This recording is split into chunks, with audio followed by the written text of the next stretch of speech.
सभी साथियों को राम राम। स्वागत है आप सभी का GK GS by Harish Bhardwaj official YouTube channel पर। HSSC last 5 year PYQ series के अंदर जो है आज हम यहाँ पे 35वां भाग जो है डिस्कस करने वाले हैं। इससे पहले हम 34 भाग जो है कंप्लीट कर चुके हैं। चलिए बिना किसी टाइम वेस्ट के जो है वीडियो को शुरुआत कर लेते हैं। और अगर आप थोड़ा सा भी नया सीख रहे हैं इन वीडियोस से या फिर मेरे द्वारा जो स्टार्ट की गई है सीरीज के अंदर, तो आप जरूर कमेंट सेक्शन में बताइएगा कि डेफिनेटली जो है कुछ आपने इंप्रूवमेंट देखी है। ठीक है, ये मेरे लिए जो है टॉनिक का काम करेगा और जो है हम कुछ और नया जो है तरीका ईजाद करेंगे जिससे जो है काफ़ी सारी इन्फॉर्मेशन जो है आप गैदर कर पाएंगे। ठीक है, हमारा एक ही मकसद है, हरियाणा पुलिस कांस्टेबल 2025-26 में जो है सिलेक्शन लेना है। ठीक है, तो जुड़े रहिएगा। चलिए स्टार्ट कर लेते हैं क्वेश्चन नंबर फर्स्ट को और वीडियो को पूरा देखिएगा। ठीक है, क्वेश्चन नंबर फर्स्ट को देख लेते हैं। क्वेश्चन नंबर फर्स्ट में क्या बोला गया है? तो क्वेश्चन नंबर फर्स्ट में बोला गया है हरियाणा के किस शहर को जो है प्राचीन गवन भवन के नाम से जो है जाना जाता है। तो हरियाणा का कौन सा शहर था जिसको गवन भवन के नाम से जाना जाता था? तो गोहाना शहर को जो है गवन भवन के नाम से जाना जाता था। हिसार को किस नाम से जाना जाता था? हिसार ए फिरोजा। ठीक है, हिसार ए फिरोजा के नाम से इसको जाना जाता था। आप सभी जानते हैं फिरोज शाह तुगलक के द्वारा इसकी स्थापना की गई थी।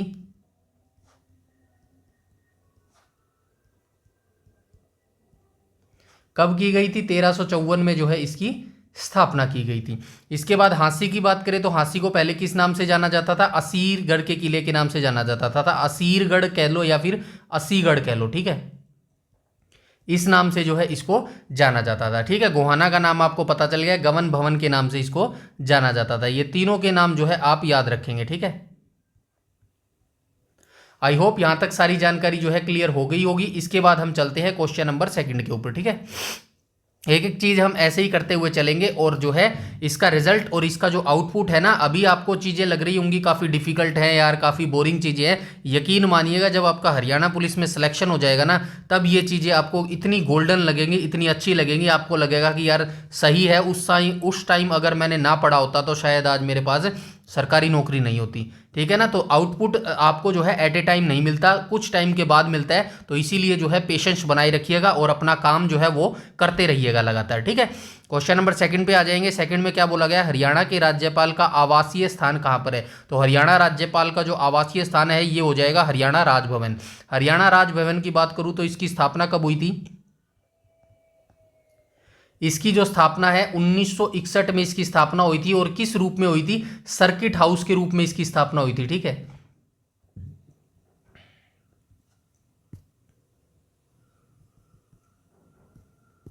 ठीक है, सर्किट हाउस के रूप में जो है इसकी स्थापना हुई थी। उसके बाद 1966 में जो है इसको किसके रूप में परिवर्तित कर दिया गया था? तो राज्यपाल का आवासीय स्थान। ठीक है, राज्यपाल राज्य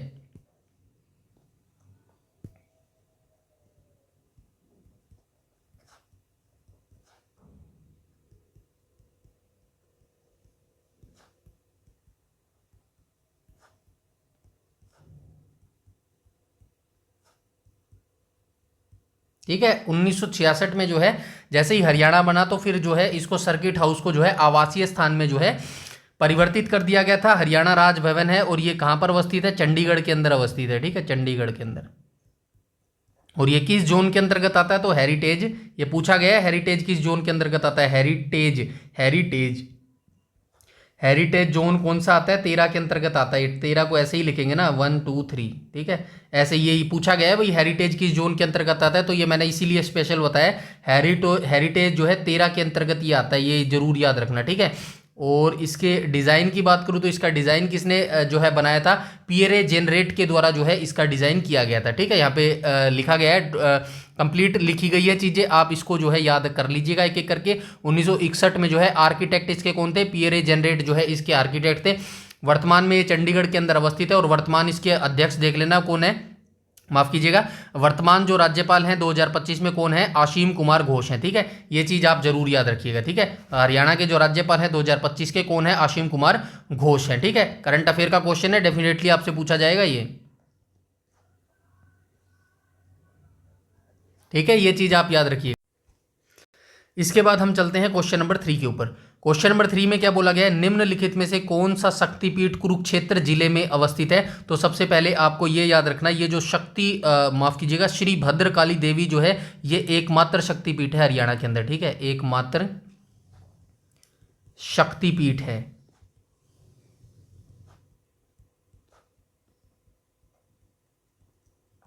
ठीक है, हरियाणा में है। और ये कहाँ पर अवस्थित है? तो ये कुरुक्षेत्र जिले में है। ये लोकेशन भी याद रखना, कई बार जो है डिस्ट्रिक्ट पूछ लेता है कि भाई ये जो श्री भद्रकाली देवी मंदिर पूछ लेगा या फिर शक्तिपीठ पूछ लेगा, ये हरियाणा के किस जिले में अवस्थित है? तो आपको याद रखना है हरियाणा के कुरुक्षेत्र जिले के अंदर ये अवस्थित है। ऐसा कहा जाता है जब देवी माता सती थी, तो सती हुई थी, तो उनका जो दाहिने पैर का टखना था ना, वो जो है इस स्थान पर गिर गया था। ठीक है, ये चीज़ आप याद रखेंगे। ठीक है, इसके बाद हम चलते हैं क्वेश्चन नंबर 4 के ऊपर। क्वेश्चन नंबर 4 में क्या बोला गया? कालेश्वर वन्यजीव अभ्यारण्य किस जिले में स्थित है? आप सभी जानते हैं कालेश्वर वन्यजीव अभ्यारण्य दो जो है नेशनल पार्क हरियाणा के अंदर है, एक सुल्तानपुर है और एक कालेसर है। कालेसर जो है यमुनानगर के अंदर है और इसको ऑफिशियल जो है वन्यजीव अभ्यारण्य का दर्जा, वन्यजीव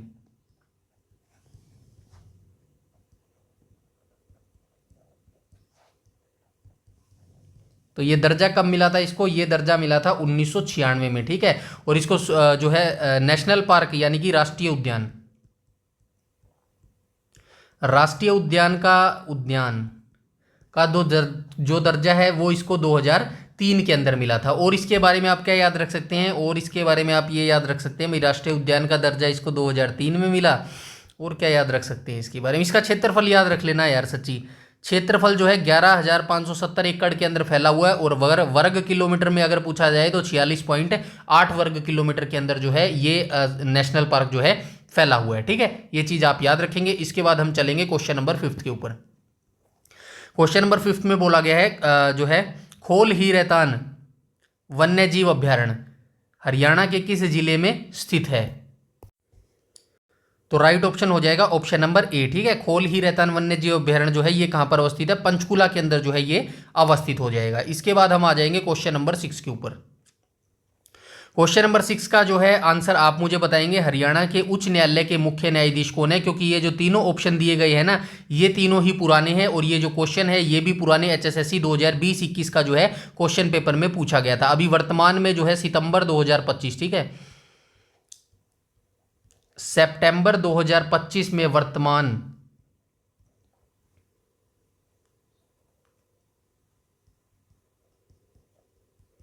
पंजाब एंड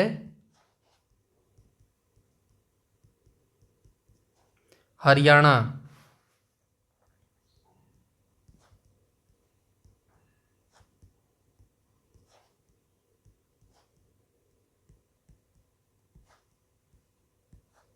न्यायाधीश, ठीक है, तो ये आप मुझे कमेंट सेक्शन में बताना कि वर्तमान अभी सितंबर 2025 तक जो है Punjab and Haryana high court जो है इसके मुख्य न्यायाधीश कौन है? ये आप मुझे कमेंट सेक्शन में कमेंट करके बताएंगे। इसके बाद नेक्स्ट क्वेश्चन पे जाने से पहले ये हमारे सोशल मीडिया आइकन है भाई, इंस्टाग्राम और फेसबुक, इनको भी प्लीज़ फॉलो कर लेना। और ये जो हमारा टेलीग्राम चैनल है इसको तो ज़रूर फॉलो कर लेना, क्योंकि सारी PDF जो है यहीं पर जो है प्रोवाइड करवाई जाती है। ठीक है, इसके बाद आ जाएंगे क्वेश्चन नंबर 7 पर। क्वेश्चन नंबर 7 में क्या बोला गया? फेजेंट प्रजनन केंद्र जो है हरियाणा के किस जिले में स्थित है? तो ये हरियाणा के पंचकुला जिले में अवस्थित है और इसको क्या कहा जाता है? तीतर प्रजनन केंद्र। ठीक है,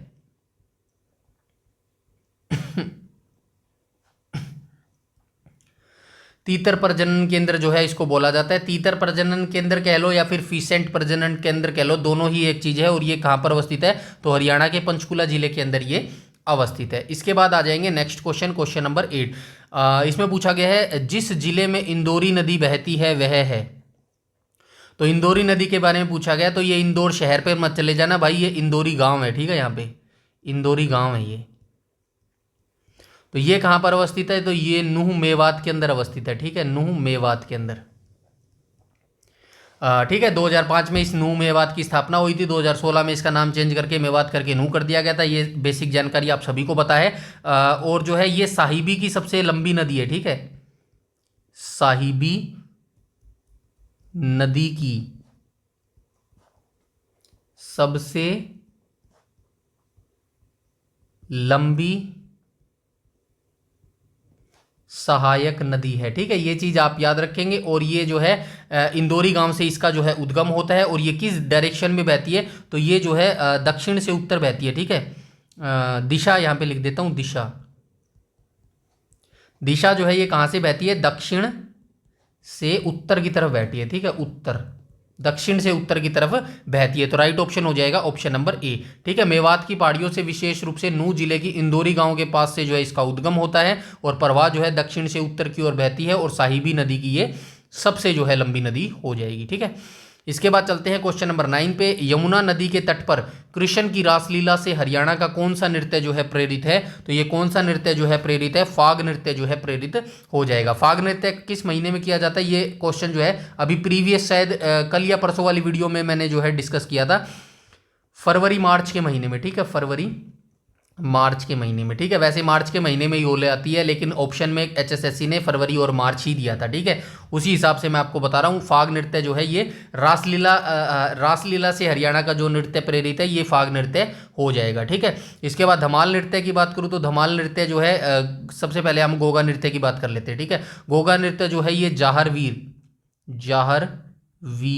जी, गोगा जी,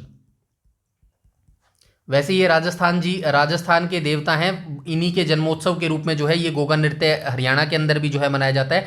इसके अंदर जो है सांपों की पूजा की जाती है, ठीक है, सांपों के ये देवता होते थे और सांपों की जो है इसके अंदर पूजा की जाती है। घूमर नृत्य भी जो है, घूमर नृत्य क्या है, ये स्त्रियों के द्वारा किया जाता है और घूमर नृत्य जो है हरियाणा के जो पश्चिमी जिले हैं ना, जैसे जो सिरसा हो गया, हिसार हो गया, ये जो पश्चिमी जिले हैं यहाँ पर जो है घूमर नृत्य जो है किया जाता है। धमाल नृत्य क्या है, तो ये धमाल नृत्य भाई महाभारत काल से चला आ रहा है, ठीक है, महाभारत काल से जो है जुड़ा हुआ है, ये ऐसा बोल सकते हैं, महाभारत काल से जुड़ा हुआ है। और ये नृत्य केवल पुरुषों के द्वारा किया जाता है, ये भी आप याद रखेंगे, ठीक है, पुरुषों से ये जो है किया जाता है। महाभारत काल से याद आया, महाभारत का जो युद्ध है 900 ईसा पूर्व जो है लड़ा गया था। अब एक सिंपल सा क्वेश्चन मैं आपसे पूछता हूं, आई होप आप मुझे उसका आंसर दे पाएंगे। आप सभी जानते हैं 4 युग हुए हैं, नीचे है क्या जगह, हाँ नीचे जगह बची हुई, यहाँ पे बता देता हूँ, ठीक है। ये धमाल नृत्य के बारे में यहाँ पे पढ़ लेना भाई, डिटेल से मैंने लिख दिया है। तो मैं एक छोटा सा सिंपल सा क्वेश्चन पूछता हूँ, 4 युग हुए हैं, आप सभी जानते हैं, कौन कौन सा हुआ है, सतयुग हुआ है, दूसरे नंबर पर कौन हुआ है, दूसरे नंबर पर त्रेता युग हुआ है, तीसरे नंबर पर कौन सा हुआ है, द्वापर युग हुआ है, द्वापर,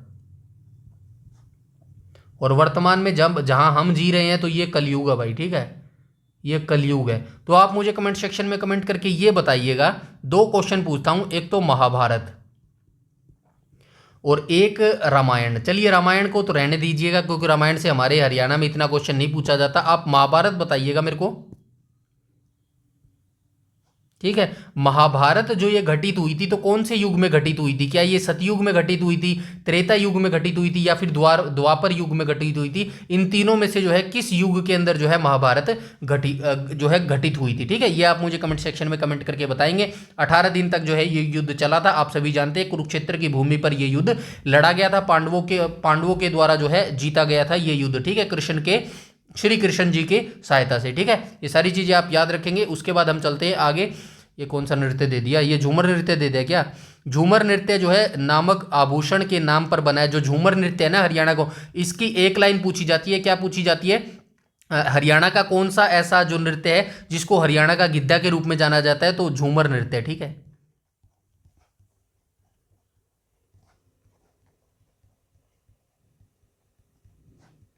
हरियाणा का गिद्धा, सेम ऐसा ही क्वेश्चन पूछता है ये एचएसएससी, ठीक है।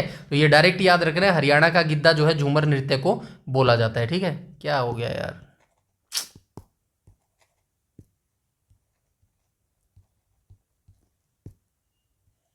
ठीक है, ये चीज़ आप याद रखेंगे। उसके बाद मैं थोड़ा सा आपको रीड करके बता देता हूँ। जो है झूमर आभूषण पहनती है ना, जो महिलाएं होती हैं, उसी आभूषण के नाम पर जो है ये झूमर नृत्य बना है। हरियाणा के लोकप्रिय नृत्यों में से एक है। यह पारंपरिक नृत्य विशेष रूप से विवाहित युवतियों के द्वारा जो है किया जाता है और राज्य के कुछ हिस्सों में झूमर नृत्य को हरियाणा के गिद्धा के नाम से जाना जाता है। ये लाइन जरूर याद रखना भाई, ठीक है। ये हरियाणा गिद्धा दिया गया ना, इसको जरूर आप याद रखना। इसके बाद हम चलेंगे क्वेश्चन नंबर 10 के ऊपर। क्वेश्चन नंबर 10 में क्या बोला गया, कुरुक्षेत्र विश्वविद्यालय एक डैश विश्वविद्यालय है, तो ये एक राज्य स्तरीय विश्वविद्यालय हो जाएगा। इसके बाद हम चलेंगे नेक्स्ट क्वेश्चन पर, और हरियाणा रोडवेज इंजीनियरिंग कॉरपोरेशन जो स्थित है ये कहाँ पर अवस्थित है? तो ये हरियाणा के गुरुग्राम में अवस्थित है। इसकी स्थापना कब हुई थी? 1987 में जो है इसकी स्थापना की गई थी। ठीक है, इसके बाद हम चलेंगे नेक्स्ट क्वेश्चन नंबर 12 के ऊपर। क्वेश्चन नंबर 12 में बोला गया केंद्रीय कपास अनुसंधान संस्थान हरियाणा के किस जिले में स्थित है? तो इसके बारे में मैं आपको बता देता हूं। केंद्रीय कपास,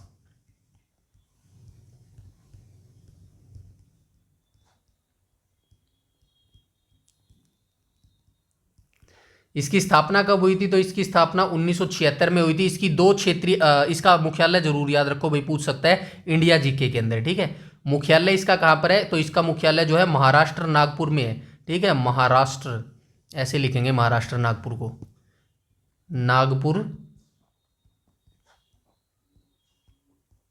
महाराष्ट्र। ठीक है, महाराष्ट्र में इसका जो है क्या है? इसका मुख्यालय है। और इसके बारे में क्या याद रखेंगे? इसकी दो क्षेत्रीय इकाई है। ठीक है, क्षेत्रीय इकाई हैं, ये सारी चीजें याद रखनी है। ठीक है, अभी तक नहीं पूछी है लेकिन पूछ सकता है भाई, कुछ भी पूछ सकता है। ठीक है, कुछ भी चीज हमें स्किप नहीं करनी है। दो इसकी क्षेत्रीय इकाई है, कौन कौन सी है?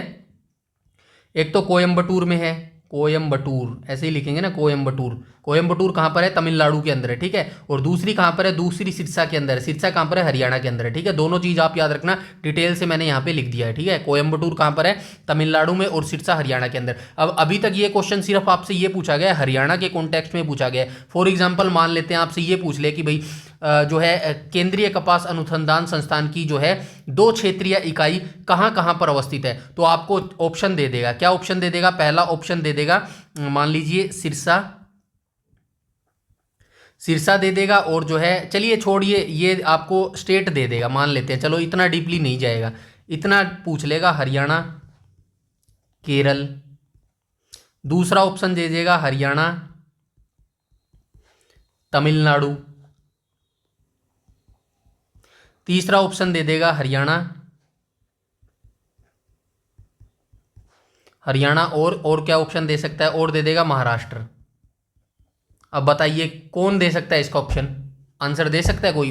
वही बच्चा इसका ऑप्शन दे सकता है जिसने डीपली ऐसे स्टडी की होगी। और एचएसएससी 3 से 4 या फिर 5 क्वेश्चन ऐसे जो है बीच में फंसाता ही फंसाता है, क्योंकि ये ऐसे क्वेश्चन होते हैं जो भीड़ को कम करने के लिए होते हैं। ठीक है, इसीलिए मैं बोलता हूँ थोड़ा सा टाइम लगाइएगा अपनी, अगर फ्यूचर अगर आप अपना देख रहे हैं तो। ठीक है, थोड़ा सा पेशेंस रखिएगा, ऐसे पढ़ेंगे तभी जो है आपका सिलेक्शन हो पाएगा। ठीक है, चलते हैं नेक्स्ट क्वेश्चन पे, क्वेश्चन नंबर 13 पर। क्वेश्चन नंबर 13 में क्या बोला गया? राष्ट्रीय कैंसर संस्थान की स्थापना हरियाणा के किस स्थान पर की गई थी? तो ये झज्जर के बाड़सा गांव में की गई थी। ठीक है, बाड़सा, बाड़सा कैसे लिखेंगे? बाड़सा गांव। ठीक है, बाड़सा गांव में जो है इसकी स्थापना की गई थी 2018 के अंदर। ठीक है, 2018 के अंदर जो है इसकी स्थापना की गई थी। इसके बाद हम आ जाएंगे क्वेश्चन नंबर 14 पर। क्वेश्चन नंबर 14 में क्या बोला गया? हरियाणा की पहली महिला राजनेता कौन है जिन्होंने राज्य की राज्यपाल के रूप में जो है राज्यपाल के रूप में भी कार्य किया है? मतलब ये पूछा गया सिंपल लैंग्वेज में, हरियाणा की ऐसी कौन सी सर्वप्रथम महिला है जिसने किसी राज्य के राज्यपाल के रूप में कार्य किया है? तो शन्नो देवी नहीं होगा, तो राइट ऑप्शन हो जाएगा ऑप्शन नंबर बी, चंद्रावती हो जाएगा। इन्होंने किस राज्य का राज्यपाल जो है कार्य किया है? तो पुदुचेरी, पुदुचेरी राज्य के पुदुचेरी, मतलब पुदुचेरी का जो है राज्यपाल का कार्य इनको द्वारा किया गया है। और ये कब बनी थी? 1990 में जो है इसकी जो है क्या बनी थी? राज्यपाल बनी थी। ठीक है, ये चीजें आप ऐसे याद रखेंगे। इसके बाद हम चलेंगे क्वेश्चन नंबर नेक्स्ट पर, क्वेश्चन नंबर 15 पर। क्वेश्चन नंबर 15 में बोला गया दीनबंधु छोटूराम पावर प्लांट हरियाणा के यमुनानगर जिले के अंदर अवस्थित है। तो यमुनानगर ढूंढो, ऑप्शन नंबर बी जो है इसका करेक्ट हो जाएगा। इसके बाद हम चलेंगे क्वेश्चन नंबर 16 के बारे में। अनलिमिटेड बार मैं आपको बता चुका हूं और आई होप जो है इसके बारे में आपको पता भी चल गया होगा। तो हरियाणा साहित्य अकादमी की जो मासिक पत्रिका है, साहित्य अकादमी पूछा ना, तो ठीक है हरिगंधा हो जाएगी। ठीक है, ये आप याद रखना। और जो हरियाणा साहित्य अकादमी है इसकी स्थापना 1970 में हुई थी। इसकी मुख्य पत्रिका जो है हरिगंधा हो जाएगी। हरियाणा उर्दू अकादमी की स्थापना 1985 में हुई थी, जिसकी जो मुख्य पत्रिका है वो जमुना तट हो जाएगी। अब आप मुझे कमेंट सेक्शन में ये बताएंगे, हरियाणा पंजाबी साहित्य अकादमी की मुख्य पत्रिका कौन सी है? ठीक है, मैंने ये बताया है कि इस क्वेश्चन का आंसर, आई होप आपने प्रीवियस वीडियो देखी होंगी। तो इसका आंसर जो है आप मुझे कमेंट सेक्शन में कमेंट करके बताएंगे। हरियाणा साहित्य अकादमी की मुख्य पत्रिका जो है कौन सी हो जाएगी। इसके बाद हम आ जाएंगे क्वेश्चन नंबर 17 पर, और क्वेश्चन नंबर 17 में बोला गया हरियाणा की कौन सी योजना स्थानीय किस्म के वृक्षारोपण को बढ़ावा देती है। तो कौन सी योजना है इनमें से जो कि वृक्षारोपण को बढ़ावा देती है। तो हर शहर हरियाली योजना, हर घर, ये हो जाएगा ऑप्शन नंबर सी जो है इसका करेक्ट हो जाएगा। और ये योजना जो है 2017 में शुरू की गई थी भाई। यहाँ पे देखो हर घर हरियाली योजना जो है 2017 में शुरू की गई थी। डोंट वरी, आपके एग्जाम से पहले एक वीडियो में कंप्लीट डिटेल इस पे बनाऊंगा, जो हरियाणा की जितनी भी योजनाएं हैं ना, एक क्वेश्चन पूछ लेता है HSSC, ठीक है। तो वहां से अगर वो योजना सारी मैं आपको वहां पर करवा दूंगा तो एक नंबर आपका नहीं कटेगा, ठीक है। हर घर हरियाली योजना जो है 2017 में शुरू की गई थी। इसके बाद हम चलते हैं क्वेश्चन नंबर 18 पर। 18 में बोला गया है 11 से 18 वर्ष की आयु वर्ग में लड़कियों के पोषण और स्वास्थ्य की स्थिति और आत्मविश्वास में सुधार, विकास में सुधार के लिए हरियाणा सरकार की कौन सी योजना है। तो ये किशोरी शक्ति योजना है, ठीक है। उसके बाद ये दोनों चीज़ें आप याद रखना, कन्या कोष और आपकी बेटी हमारी बेटी, ये दोनों जो योजना है ये किस योजना के अंतर्गत आती हैं, मतलब किस स्कीम के अंतर्गत आती हैं। तो 22 जनवरी 2025 नहीं यार, 22 जनवरी 2015, 22 जनवरी 2015 को एक योजना शुरू की गई थी हरियाणा जो है नरेंद्र मोदी जी के द्वारा शुरू की गई थी पानीपत से। कौन सी योजना शुरू की गई थी, बता सकता है कोई कौन सी योजना शुरू की गई थी। चलो बताओ फिर कमेंट सेक्शन में अगर कोई बता सकता है तो। बिल्कुल इजी क्वेश्चन है, बहुत बार रफ एंड टफ क्वेश्चन है, लेकिन HSSC को पता नहीं क्या प्यार है इस क्वेश्चन से, घूम फिर के पूछ ही लेता है इस क्वेश्चन को, ठीक है। तो ये चीज़ें आप याद रखें। किशोरी शक्ति जो योजना है इसको कब शुरू किया गया था, 2020 में इसको शुरू किया गया था, ठीक है। ये चीज़ भी आप याद रखेंगे, ठीक है, ठीक है, ठीक है। उसके बाद हम चलेंगे क्वेश्चन नंबर 19 पर। क्वेश्चन नंबर 19 में क्या बोला गया, 2019 में बजरंग पूनिया को कौन सा जो है पुरस्कार मिला था। तो बजरंग पूनिया सबसे पहले आप याद रखना ये कुश्ती का खेल खेलते हैं, ठीक है, कुश्ती का खेल खेलते हैं। और क्वेश्चन नंबर 19 का जो है राइट ऑप्शन हो जाएगा पद्मश्री पुरस्कार जो है 2019 में इनको मिला था। ये क्वेश्चन दोबारा भी पूछा जा सकता है भाई, याद रखना, ठीक है ना। कौन सा पुरस्कार मिला है, पद्मश्री पुरस्कार इनको मिला है, ठीक है। इसके बाद हम चलेंगे पद्मश्री पुरस्कार, ठीक है ना, हाँ ठीक है। अच्छा चलिए कोई नहीं, वो हम बाद में देख लेंगे, चलिए कोई बात नहीं। क्वेश्चन नंबर 20 को देख लेते हैं। चलिए बता ही देता हूँ यार, मन में नहीं रखनी चाहिए कोई चीज़। वैसे इंडिया जीके का क्वेश्चन है, बट चलिए मन में आया तो मैं बता देता हूँ। भारत का फर्स्ट सिविलियन अवार्ड कौन सा है, पता है आपको।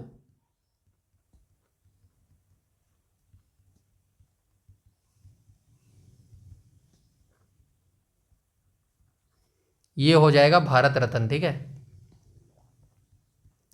ये आप याद रखना, भारत रत्न जो है ये जो है फर्स्ट सिविलियन अवार्ड है, ठीक है। ये चीज़ आप याद रखना। और इसकी स्थापना कब हुई थी, 1954 में जो है इसकी स्थापना हुई थी। ये चीज़ आप याद रखना, इंडिया जीके का ये क्वेश्चन है, ठीक है। इसके बाद कौन सा आता है, इसके बाद पद्म विभूषण आता है। इसके बाद कौन से नंबर पर आता है, दूसरा आता है पद्म विभूषण। इसके बाद कौन सा आता है, पद्म भूषण आता है, और उसके बाद पद्म श्री आता है, ठीक है। ये सीक्वेंस वाइज है, ऐसे ही याद रखना, ठीक है। उसके बाद हम चलेंगे, ये यहाँ पे लिखा तो हुआ था यार भारत रत्न, मैंने ध्यान ही नहीं दिया, चलिए कोई बात नहीं, ठीक है। इसके बाद हम चलेंगे क्वेश्चन नंबर 20 पर। और 20 में बोला गया आईकार राष्ट्रीय पशु आनुवंशिकी संसाधन ब्यूरो हरियाणा के किस जिले में स्थित है। तो इसकी स्थापना सबसे पहले आप याद रखेंगे, ठीक है, स्थापना। तो ये जो राष्ट्रीय पशु आनुवंशिक संसाधन ब्यूरो है इसकी स्थापना 1984 में हुई थी, ठीक है। कहाँ पर हुई थी, बेंगलोर में इसकी स्थापना हुई थी, ठीक है। लेकिन 1985 स्थानांतरित इसको स्थानांतरित कहाँ कर दिया गया, करनाल में, करनाल जो है राइट ऑप्शन हो जाएगा। ऑप्शन नंबर डी जो है इसका करेक्ट हो जाएगा, ठीक है। इसके बाद हम कहाँ चलेंगे, इसके बाद हम चलते हैं क्वेश्चन नंबर लास्ट, जो कि आज का हमारा लास्ट क्वेश्चन रहने वाला है, क्वेश्चन नंबर ठीक है, ये ऑप्शन क्वेश्चन हो गया है। क्वेश्चन नंबर 21 पर चलते हैं, ठीक है। क्वेश्चन नंबर 21 को देख लेते हैं। क्वेश्चन नंबर 21 में क्या बोला गया है, हरियाणा में किस स्थान पर मातृ देवी की 2 टेराकोटी जो है मूर्तियां मिली हैं। तो ये किस स्थान पर मिली है हरियाणा के,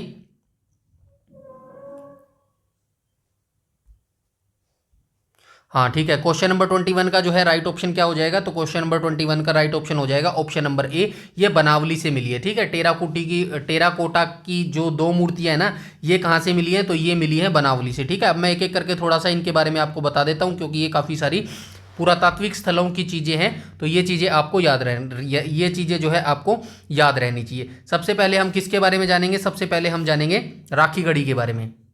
ये कहाँ पर अवस्थित है? हिसार के अंदर अवस्थित है। ठीक है, राखीगढ़ी कहाँ पर अवस्थित है? तो राखीगढ़ी जो है हिसार के अंदर अवस्थित है। और इस स्थल की जो खोज है किसके द्वारा की गई थी? 1969 में जो है इसकी खोज की गई थी सूरजभान जी के द्वारा। ठीक है, सूरजभान जी के द्वारा जो है इसकी खोज की गई थी। उसके बाद मैं बनावली की बात करूं तो बनावली जो है कहाँ पर अवस्थित है? तो यह बनावली जो है कहाँ पर अवस्थित है? बनावली जो है फतेहाबाद के अंदर अवस्थित है। और इसकी जो कहाँ पे लिखूं? फतेहाबाद, यहीं लिख देता हूँ, फतेहाबाद। ठीक है, फतेहाबाद के अंदर ये अवस्थित है। और इसकी जो खोज है 1974 में इसकी खोज की गई थी। किसके द्वारा खोज की गई थी? RS बिस्ट के द्वारा।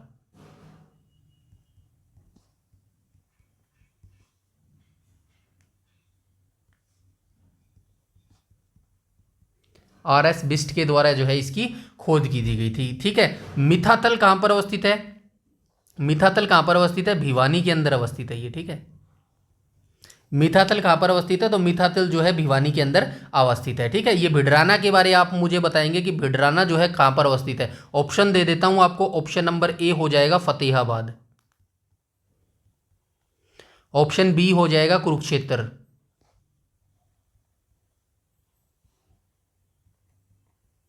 ऑप्शन सी हो जाएगा, ऑप्शन सी क्या दूं भाई? ऑप्शन सी रोहतक दे देता हूं। चलो इन तीन ऑप्शंस में से बताओ कि ये जो भिडराना है ना, भिडराना पुरातात्विक स्थल, ये जो है किस जिले के अंदर अवस्थित है? फतेहाबाद, कुरुक्षेत्र या फिर रोहतक के अंदर। एक और इंपॉर्टेंट चीज इस क्वेश्चन के बारे में मैं आपको बताना चाहता हूं।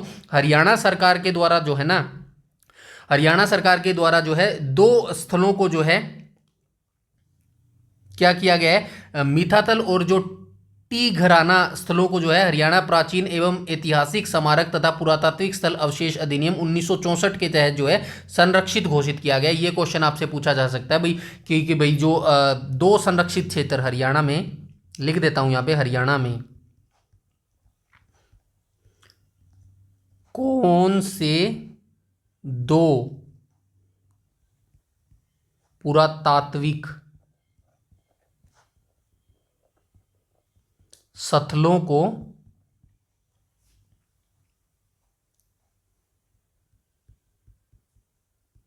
संरक्षित घोषित किया गया है? ठीक है, तो कौन कौन से 2 पुरातात्विक स्थल है? एक तो यही हो जाएगा, कौन सा हो जाएगा?